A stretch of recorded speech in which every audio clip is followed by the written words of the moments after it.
never imagined a single morning could flip my entire life upside down.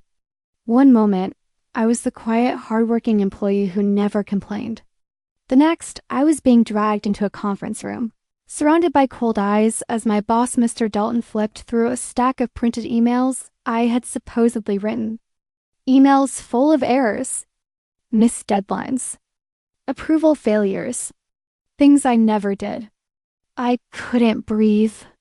It felt like the walls were closing in. Everyone looked at me as if I had committed the biggest betrayal against the company. And the worst part? My boss had this calm, almost satisfied smile on his face. A smile that told me he already decided my fate long before this meeting. I stood there listening to accusation after accusation, every word cutting deeper, making me question my own reality. Then he delivered the final blow. If you mess up one more time, you're done. My heart dropped. Something wasn't right. I knew it. The mistakes he mentioned, they weren't mine. But I also knew arguing here meant nothing. The trap was already set, and I just stepped right into it. As I walked out of that room, my head spinning, one thought kept echoing. Someone wanted me gone. Someone inside. And that someone was my boss. That was the moment everything changed. I wasn't going to let this slide. If he wanted a silent victim, he picked the wrong person. That day, I made a promise to myself. I would uncover the truth. And when I did, I would turn the tables so hard he'd never see it coming. Before everything fell apart, work was normal, or as normal as it could be under someone like Mr. Dalton. He carried himself like the smartest man in every room, even when half the ideas he approved were recycled from older projects. He loved attention, loved praise, and hated anyone who threatened his spotlight. And sadly for me, I had become exactly that threat without even trying. My project results were clean. My reports attracted positive attention. Clients remembered my name. Even the regional manager once pulled me aside and told me I had leadership potential. Innocent words, but deadly if heard by the wrong person. And Mr. Dalton heard them. That was the beginning of his quiet war against me. It started small emails going unanswered, document approvals delayed, my suggestions ignored in meetings. Then came the shift in tone, the passive-aggressive comments, the subtle digs, the sudden concern about my performance, even when nothing was wrong. At first, I blamed stress, bad timing, misunderstandings. I didn't want to believe my own boss was threatened by me. But jealousy makes people do strange things. He wasn't just insecure. He was terrified that I was rising faster than he expected. And when fearful people get power, they sabotage. Not openly, not loudly, but through quiet, calculated moves. Moves meant to push me out before I became competition. The false mistakes, the altered reports, the emails that never reached me. All these pieces that didn't make sense suddenly connected. He wasn't trying to discipline me. He was building a case. A clean, believable case to get rid of me before upper management noticed I was outperforming him. And that was his first mistake. He underestimated my ability to see through him. The turning point came late one night when I stayed after hours to finish a report he claimed I forgot to submit. That report was never assigned to me. But I played along. I needed answers. And I got them, but not in the way I expected. While walking past his glass-walled office, I noticed his computer screen still glowing. Curiosity stopped me. Fear pushed me forward. I stepped inside, careful not to touch anything. And that's when I saw a folder on the screen labeled Performance Issue Mel. My initials. My heart hammered. I opened it.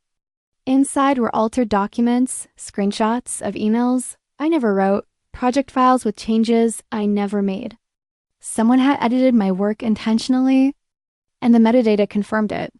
The edits traced back to his login, his computer, his username. The man was fabricating a failure record, and he was doing it over weeks, not days. This wasn't a mistake. It was strategy. Behind the edited files, I found something worse, a draft letter addressed to HR recommending my termination due to a repeated pattern of negligence. He even attached the fake evidence. My blood went cold. The man wasn't planning to discipline me. He was planning to erase me. That's when fear transformed into something sharper, colder, more dangerous determination. I backed out quietly, heart still racing, but my mind was already moving. If he wanted a game, I was ready. But I wasn't going to fight him emotionally. I was going to fight him with precision. I knew one thing for certain. If he was bold enough to set a trap, he was foolish enough to leave loose threads. And I was going to pull every single one of them until his whole plan unraveled in front of everyone the next morning. I walked into the office pretending nothing was wrong. But the atmosphere felt different. Eyes lingered on me longer than usual. Whispers followed me through the hallway. Something had shifted. And then he called me in. His door closed behind me with a soft but heavy thud, the kind that carried silent warning. Mr. Dalton sat behind his desk, hands folded, expression cold enough to freeze the entire room. "We need to talk about your recent performance," he began. I held my breath, letting him speak. He slid a stack of printed documents toward me, exactly the same files I had found the previous night. The altered reports, the falsified emails, the fabricated mistakes, everything. "These trends are concerning," he said, leaning back as if he were the victim of my incompetence. My stomach twisted, not with fear, but with anger so calm it scared even me. He wanted me to break, to panic, to beg. Instead, I quietly asked for time to review the documents. He smirked, mistaking my composure for defeat. "Review all you want," he said. "But HR will need a response by tomorrow?" Tomorrow? He was accelerating his plan. Maybe he sensed I was catching on. Maybe someone tipped him off. Or maybe he simply enjoyed watching people crumble. That was his second mistake. Because pushing me into a corner didn't weaken me, it sharpened me. When I left his office, holding the fake evidence, I realized something important.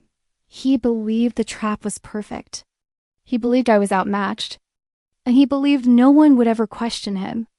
But betrayal has consequences. And I was about to show him exactly what happens when you try to destroy the wrong person. That night, I sat at my desk with every falsified document spread in front of me. And with calm, methodical focus, I tore them apart digitally and logically. First, the email mistakes. The timestamp formatting didn't match my system settings. The writing style wasn't mine. And the email trail contained inconsistencies, missing headers, unusual spacing, altered font sizes. Sloppy work disguised as incompetence. Then, the project files. Hidden metadata revealed something he never expected me to find: the edit history. I could see his username appearing at strange hours. Even worse, some of the edits are made from an IP address linked to the conference room computer one only managers had access to.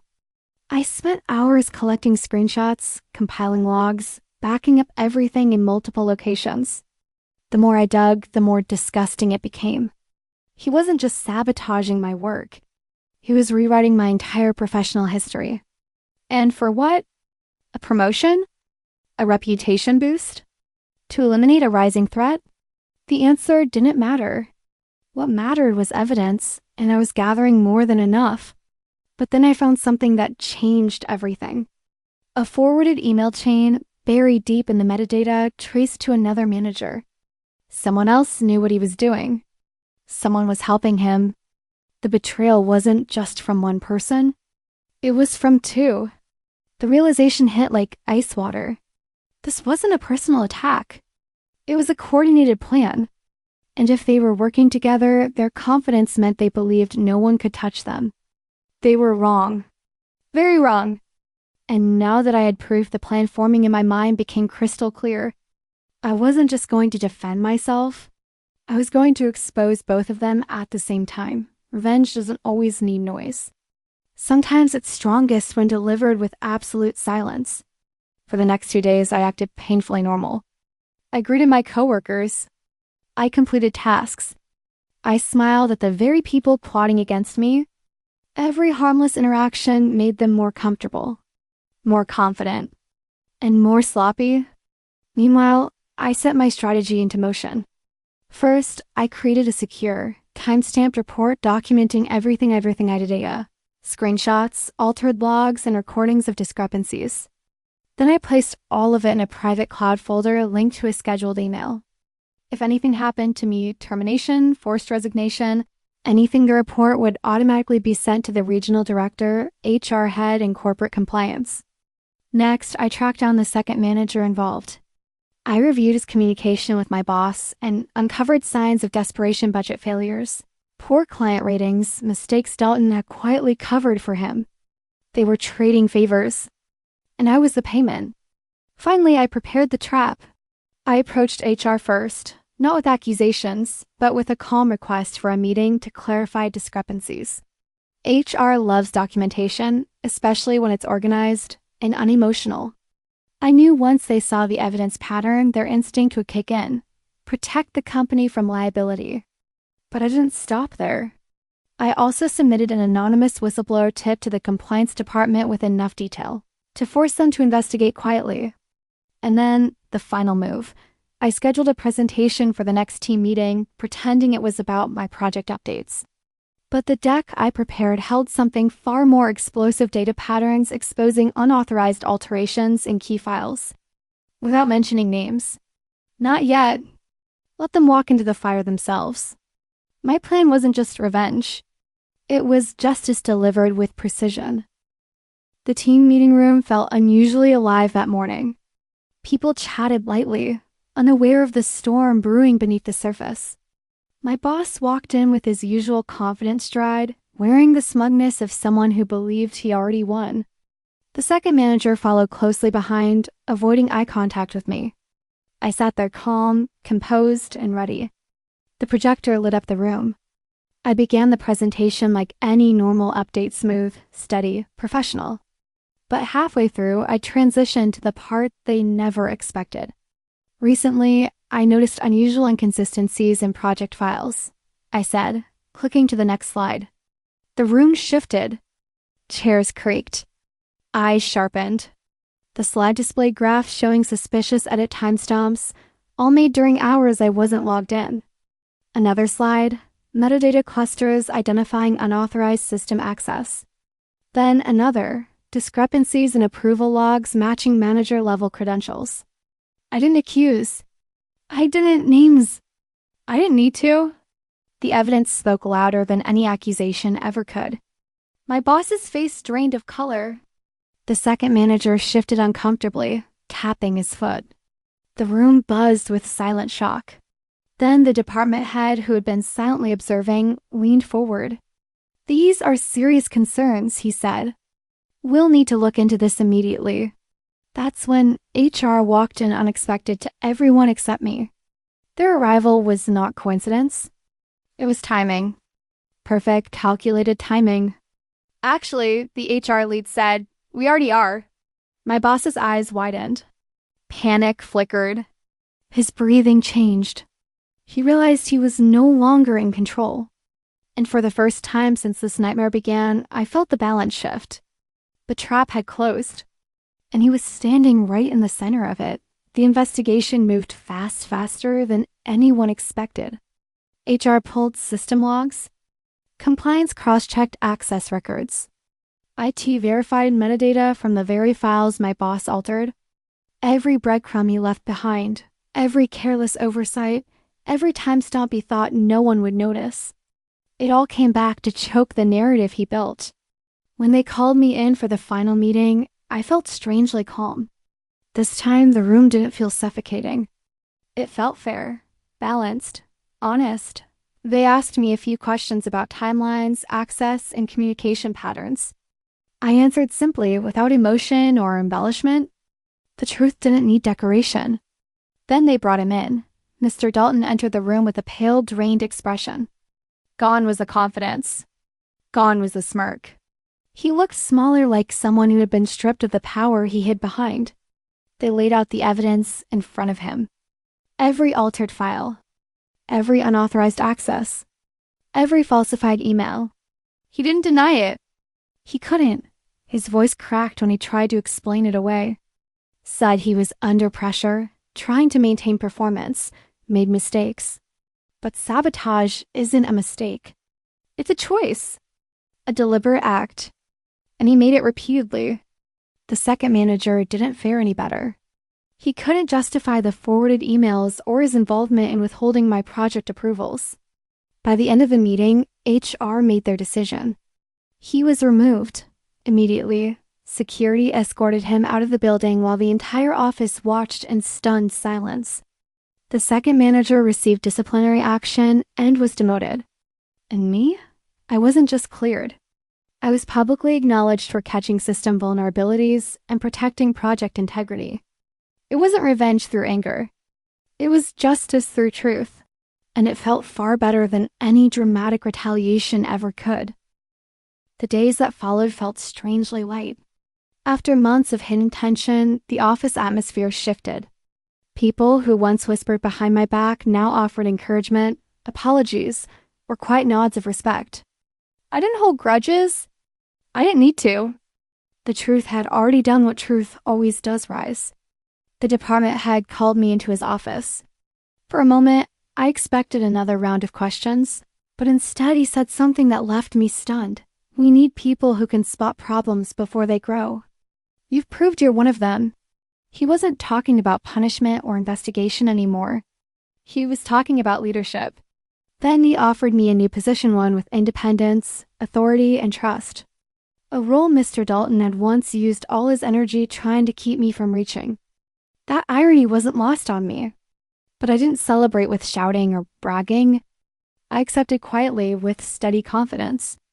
Because I had learned something deeper through this entire storm. Strength doesn't always show in aggression. Sometimes it's impatience, persistence, precision, the courage to stand still when someone tries to shake your foundation.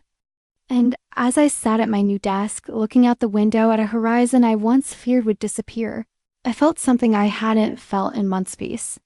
Real, grounded peace. Not because things went my way, but because I didn't let someone else rewrite my story. I wrote it myself, and this time, no one was going to sabotage it.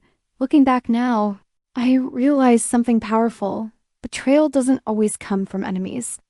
Sometimes it comes from people who feel threatened by your strength. People who try to break you not because you're weak, but because you're becoming stronger than they expected. But here's the truth no one tells you. You don't defeat them by lowering yourself. You defeat them by rising above them. Revenge isn't always fire and destruction. Sometimes the quietest form of revenge is exposing lies with truth, facing manipulation with evidence, and responding to sabotage with unshakable integrity. If I had lashed out emotionally, I would have lost. If I had tried to fight him in his own dirty way, I would have become just like him. Instead, I let his own actions destroy him. All I did was shine a light. And darkness can't survive when you expose it. So if someone tries to sabotage you, remember this. Stay calm.